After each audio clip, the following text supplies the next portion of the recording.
വളരെ ധനികനായ ഒരു കച്ചവടക്കാരൻ്റെ വീട്ടിലെ അടുക്കളക്കാരിയായിരുന്നു ഗ്രീത്തൽ. അവൾ നല്ല മിടുക്കിയായ പാചകക്കാരിയായിരുന്നു. പക്ഷേ ഇവൾക്കൊരു കുഴപ്പമുണ്ട്, ഇടയ്ക്കിടയ്ക്ക് വീഞ്ഞു കുടിക്കണം. വീഞ്ഞു കുടിക്കുമ്പോൾ വിശക്കുമ്പോൾ എന്തെങ്കിലും തിന്നണം. സാധാരണ യജമാനൻ്റെ അടുക്കളയിലുള്ള എന്തെങ്കിലുമൊക്കെ പാകമാകുമ്പോഴേ അവളെടുത്ത് തിന്നും. അപ്പോൾ മറ്റുള്ള ജോലിക്കാർ പറയും, ഗ്രീത്തൽ ഇത് ശരിയല്ല, യജമാനനുള്ള ഭക്ഷണം അദ്ദേഹത്തിന് കൊടുത്തതിന് ശേഷം മാത്രമേ നമ്മൾ ജോലിക്കാർ കഴിക്കാവൂ. അപ്പോൾ ഗ്രീത്തൽ ചോദിക്കും, പാചകക്കാരല്ലേ ആദ്യം രുചി നോക്കേണ്ടത്, നമ്മൾ ഉപ്പ് നോക്കാതെ നമ്മൾ ഉണ്ടാക്കിയ സാധനം എങ്ങനെ ഉണ്ടെന്ന് നമ്മളെങ്ങനെ അറിയും? അങ്ങനെ ഇരിക്കും ഒരു ദിവസം ഗ്രീത്തലിനെ വിളിച്ചിട്ട് പറഞ്ഞു, ഗ്രീത്തൽ, നമ്മളുടെ വീട്ടിലൊരു വിരുന്നുകാരനുണ്ടെന്ന്. വൈകുന്നേരം ആകുമ്പോൾ അദ്ദേഹം വരും. വളരെ വിശേഷപ്പെട്ടൊരു അതിഥിയാണ്. അദ്ദേഹത്തിന് വേണ്ടിയിട്ട് 2 കോഴികളെ നീ പൊരിച്ച് വെക്കണം. ഉച്ചയായപ്പോഴേക്കും ഗ്രീത്തൽ 2 കോഴികളെ പിടിച്ച് കൊന്നു. അതിന് നല്ല മസാലയൊക്കെ തേച്ചു കനലിൽ വെച്ച് നന്നായിട്ട് വറുത്തു.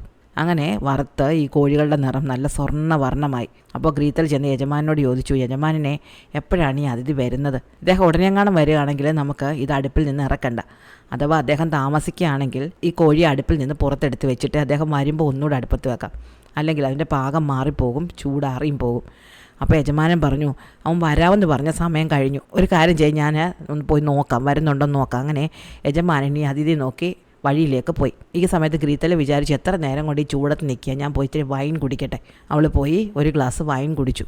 പിന്നെ ഒരു ഗ്ലാസ് വൈനും കൂടെ കുടിച്ചു. വൈനൊക്കെ കുടിച്ച് തിരിച്ച് വന്നപ്പോൾ കോഴി ഇങ്ങനെ മൊരിഞ്ഞു വരികയാണ്. അവൾ കോഴിയെ പതുക്കെ ഒന്ന് തൊട്ട് നക്കി നോക്കി. അപ്പോൾ നല്ല രുചി.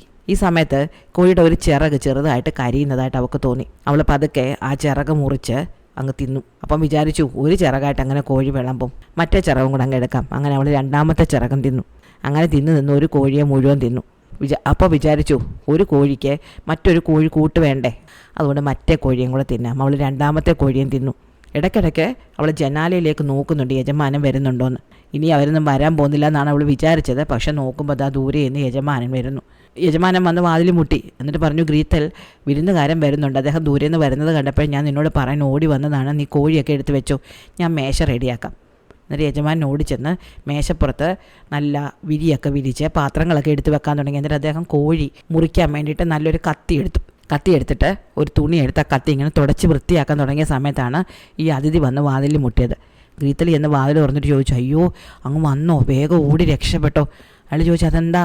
ഗ്രീത്തൽ പറഞ്ഞു, ഇതാ നോക്കുക, എൻ്റെ യജമാനുണ്ടല്ലോ, ഇടയ്ക്കിടയ്ക്ക് ആൾക്കാരെ വിരുന്ന് വിളിക്കും, എന്നിട്ട് അവരുടെ ചെവി മുറിച്ചെടുത്ത് തിന്നും. ഇത് കേട്ടതും ഈ അതിഥി ഒറ്റ ഓട്ടം വെച്ചു കൊടുത്തു. ഗ്രീത്തൽ ഓടിച്ചെന്ന് യജമാനോട് ചോദിച്ചു, അങ്ങ് എന്ത് വിരുന്നുകാരനെയാണ് കൊണ്ടുവന്നത്? യജമാനൻ ചോദിച്ചു, എന്ത് പറ്റി ഗ്രീത്തൽ? ഗ്രീത്തൽ പറഞ്ഞു, ഇതാ അയാൾ നമ്മുടെ 2 കോഴി എടുത്തുകൊണ്ട് ഓടിക്കളഞ്ഞു. അദ്ദേഹം വിചാരിച്ചു, അയ്യോ, 2ഉം കൊണ്ടുപോയോ, എനിക്ക് ഒരെണ്ണം വേണം. യജമാനൻ അതിഥിയുടെ പിന്നാലെ ഓടി, എനിക്ക് ഒന്ന് തന്നിട്ട് പോകുമെന്ന് പറഞ്ഞിട്ട്. അപ്പോൾ ഈ അതിഥി വിചാരിച്ചു, ഒരു ചെവിയാണ് ചോദിക്കുന്നതെന്ന്. അയാൾ 2 ചെവിയും പൊത്തിപ്പിടിച്ച് ഓടി രക്ഷപ്പെട്ടു. യജമാനൻ നിരാശനായിട്ട് തിരിച്ചു വന്നു.